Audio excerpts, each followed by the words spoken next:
Hello, Michigan Medicine, and welcome to The Wrap, the organization's employee podcast. I'm Dan Ellman with the Department of Communication. And I'm the other podcast guy, Hunter Mitchell. Today we're going to take a virtual road trip and discuss Michigan Medicine's partnerships and affiliations across the state of Michigan. Before we get into that, you can take a virtual trip down memory lane and check out any episodes of The Wrap you may have missed. You can find them on iTunes, Stitcher, Google Play, or any other podcast hosting platform. New episodes debut weekly and can always be found as part of the Headlines Week in Review and on the Michigan Medicine YouTube channel. Okay, Dan, to discuss how the organization is impacting more and more lives across the state, let's bring in Dr. Rafina Khatib, the Associate Medical Director for Trinity Affiliates. Dr. Khatib, thanks for being here today. Thanks for having me. Now, first, can you explain the nature of the partnerships between Michigan Medicine and Trinity or St. Joseph Mercy Health locally and when they were created? Yeah, so our partnerships in our local community really started decades ago, almost half a century, and have grown substantially over time, starting with the family medicine practice at St. Joe's Chelsea dating back to the 1970s. Then at St. Joe's Ann Arbor, we also started providing pediatric surgery services decades ago and have grown the surgical subspecialty presence there. In 2018, we entered into a statewide master affiliation with Trinity Health. And what that did is it really set up the foundation for the joint venture of St. Joe's Chelsea, in addition to the launch and growth of many surgical services there, the expansion of the ACE unit at St. Joe's Ann Arbor, in addition to many new services that we'll be talking about. Awesome. So what sorts of specialties and services does Michigan Medicine provide at these alternate locations? So I'll speak about two major locations, St. Joe's Ann Arbor and St. Joe's Chelsea. We also have a lot of new collaborations in West Michigan, which I will not cover today. For St. Joe's Ann Arbor, so our major, activity there is the Michigan St. Joe service, which is our general medicine hospitalist unit. In addition to that, many may not know that we actually provide also gynecology oncology service, urogynecology, orthopedic trauma call, pediatric surgery call, pediatric ophthalmology, and our emergency medicine residents rotate through St. Joe's Ann Arbor as part of their rotation. We also provide plastic facial trauma call, adult ophthalmology, so a lot of robust services there. For St. Joe's Chelsea, we have inpatient and outpatient practice, including family medicine, general surgery, urology, gynecology, bariatric surgery, and most recently plastics is starting to operate there. And then the two most recent additions are the Michigan Hospitalist Service, which is our inpatient general medicine hospitalist service, including congestive heart failure, and the acute rehab unit that includes neuropsychology, and this is also an inpatient service.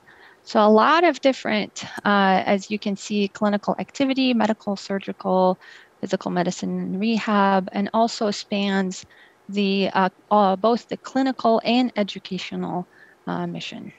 Yeah, it's really an incredible amount of services that are offered at these locations. So why are these affiliations and partnerships so important? Yeah, of course. So the most important aspect, I think, of these partnerships is it really allows us to serve patients better in our mutual community, and it also expands the experience for learners. So for example, for our services at St. Joe's at both locations, really complements the scope of services that we have there with the specialty care. It allows the patients to be treated at their community site, decreases the movement, decreases cost. And for Michigan Medicine, it really allows access to more beds, more OR time, so really allows us to take care of patients more efficiently in all of the locations. For learners, it's an added value. So for example, for St. Joe's learners, they gain experience with specialty practice that they may otherwise not have. And for Michigan Medicine learners, it allows them diversity in the experience at the community sites. So, how do the partnerships work? What would Michigan Medicine patients expect if they were to be seen by providers in Chelsea or St. Joe's Ann Arbor?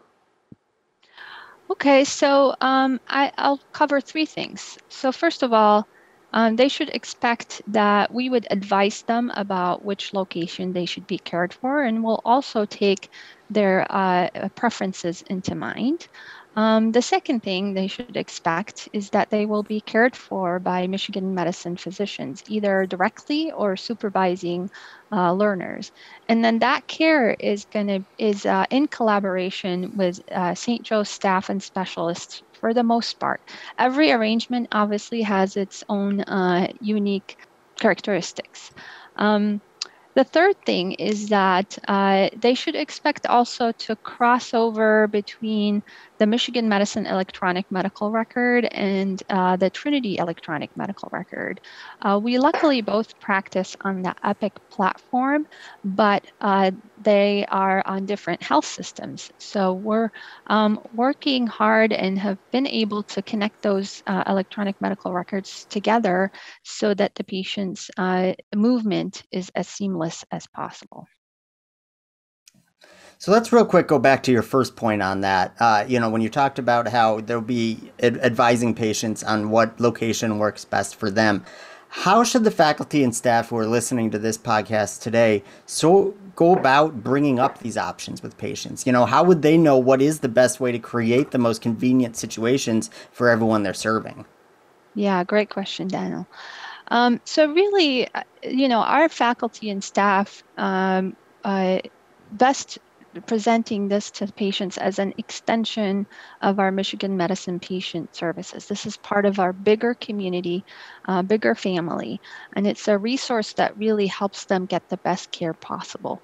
I would reassure them that when we send them to Chelsea, for example, we're not sending them away to somewhere else. We are really sending them to our partner in a place that we know consistently is rated high in quality and safety and patient experience. I would also highlight some of the benefits to those locations. So convenience, things such as easy parking, private beds for inpatients, a healing, quiet environment. Those are some of the benefits that I think we should highlight to the patients. And we know from our experience too that many patients, once they've experienced that location, they like to go back whenever possible. Another resource that our faculty and staff could use is our website. So we have information about our major services on www.ufmhealth.org/St. Joe, STJOE. Any of the directors and myself are always available for any questions from anybody. That's great. Is there anything else that you would want Michigan Medicine employees to know? Yeah, I want them to know that these partnerships are very important to us as an organization and to our patients because they really provide our patients in our community with excellent care and expand our learners' experience. Through those partnerships, we've managed to overcome a lot of obstacles. An example, for example, is the COVID-19 pandemic. So a year ago in spring of 2020, we had to make beds for all of the COVID-19 patients. And that really accelerated our movement of patients from Michigan Medicine to Chelsea Hospital, for example. And without that foundation that we had in terms of partnership, that would not have been possible. I also want everyone to know that it really takes a village. Whether it's our providers who refer or practice at those sites, it's our nursing staff who talk to the patients, our community partners who transport those patients, our strategy office that sets up all these arrangements. Really, every single person in the institution has contributed to these amazing partnerships. So I want to thank everybody for that. I envision that we will continue to grow. And I believe that we have done and will continue to do great things together. Yeah, it's really a testament to the teamwork and the integrity and really all the core values of Michigan medicine Absolutely. that have paid off and made these partnerships possible. Well, thank you so much, Dr. Khatib, for sharing this information. I want our listeners to know that they can stay tuned to Headlines for even more information regarding these partnerships and affiliations in the weeks and months ahead. Those stories will be found at mmheadlines.org. Thank you. Okay, Dr. Khatib, we've already asked you a bunch of questions, but we want to get to know you just a little bit better. So it's time for the lightning round when we ask you 4 quick questions in 1 minute. Are you ready? Ready. Awesome. All right, so here we go. You're used to traveling around the state for work, but outside of work, where is your favorite place to go in Michigan? Oh, Kensington Metro Park. Nice. Awesome. Beautiful. Yes. No, me too. Are there any other outdoor activities you particularly like doing during the summer months? Yeah, so I'm currently training for a sprint triathlon. So I love swimming in open water, biking, and running. Wow, outstanding. Now, we recently asked Headlines readers to submit their favorite music in honor of the upcoming World Music Day. What's one artist or band you can listen to over and over and over again? The weekend. Nice. Nice, nice. Yeah. All right, last question for you. What is your favorite hobby? I would say sports in general is probably my favorite hobby. So you asked me about the summer, but in the winter, I enjoy indoor soccer. In addition to that, in the summer too, I enjoy some water skiing, wakeboarding. So I think in general, sports is probably the top on my list. Outstanding. Well, thank you so much, Dr. Khatib, for sharing more information about you and about the affiliations and partnerships. And once again, you'll be able to learn more about those working relationships in upcoming stories at mmheadlines.org. That's mmheadlines.org. Be sure to take a few minutes to visit Headlines this weekend.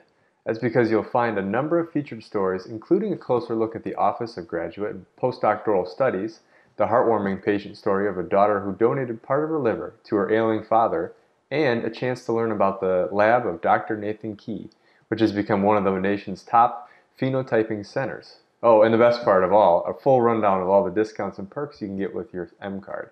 Find all that and more at mmheadlines.org. All right, now I'm glad you brought up those discounts because one of the featured deals was reduced price admission to Cedar Point, of course, which got me thinking, are you a big amusement park guy? And if so, what's the coolest one you've been to? Oh boy. Well, so this is a tough one because I haven't been to a lot of them, but I love amusement parks. Cedar Point, obviously living in Michigan, that's the quickest one to go to, I think. And I mean, every ride. Usually when I go there, I try to get the speedy pass. I'm not there for anything else except roller coasters. And up until recently, it's been a couple of years, like I guess 2 years, since I've been able to go. But I love the Top Thrill Dragster. I was deathly afraid of going on that one forever, but I did it the last time I was there, and it was a blast. But Yeah. what about you? So I'm the opposite of you. I would be there for everything except the roller coasters. But because I sort of like the themed things, I love Universal Studios. And I've been there to Universal Studios both in Florida and in Hollywood, in California. And I just love it. Because they create these experiences related to movies that everyone has seen and sort of wants to be a part of. And actually, one of the coolest moments, this will date me, but back in 1997, Michigan football was playing for the national championship out at the Rose Bowl. And my family went out there for the game, and we went to Universal Studios on the day the Michigan football team was also visiting. And one of the perks about using a wheelchair is you don't have to wait in lines. You actually get to go right to the front of every line. So we actually just cut in front of everyone, and went to the front of the Jurassic Park ride at Universal Studios. And a few Michigan football players didn't want to wait in line. That was about an hour long, and they're like, "Hey, we're with them." And decided that they were with us. So we said, yeah, sure, you're with us. So our whole group got to go on, and we sort of made friends with some Michigan football players back in '97. So that was kind of fun. Wow. Well, that's Yeah, awesome. That's definitely on yeah. my list too, Universal Studios. And I've been to Disney, but as like baby. So that's also back on the Can't list. quite So remember it. yeah, yeah. Yeah. Alrighty. Well, so it's time for the weekly trivia contest. Last week we asked listeners, what is the new name of the organization's clinical enterprise? The answer is UM Health. Congratulations to Dr. Vivek Kalia, an assistant professor of radiology, who sent in the correct answer. Dr. Kalia, a member of the Department of Communication, will be in touch shortly to help you claim your prize. Now for this week's question, here's Dan. This week's question is, the Office of Postdoctoral Studies partners with which school on the main U of M campus to help provide resources and services? Once again, the Office of Postdoctoral Studies partners with which school on the main U of M campus to help provide resources and services? You can find the answer in this week's headline story, and once you know it, send it to headlines@med.umich.edu for the chance to win a prize. Well, that's all the time we have for this week. Dr. Khatib, thank you so much for joining us this week, and thank you as always to all our listeners and viewers for everything you do for patients, families, and each other. We'll see you next week.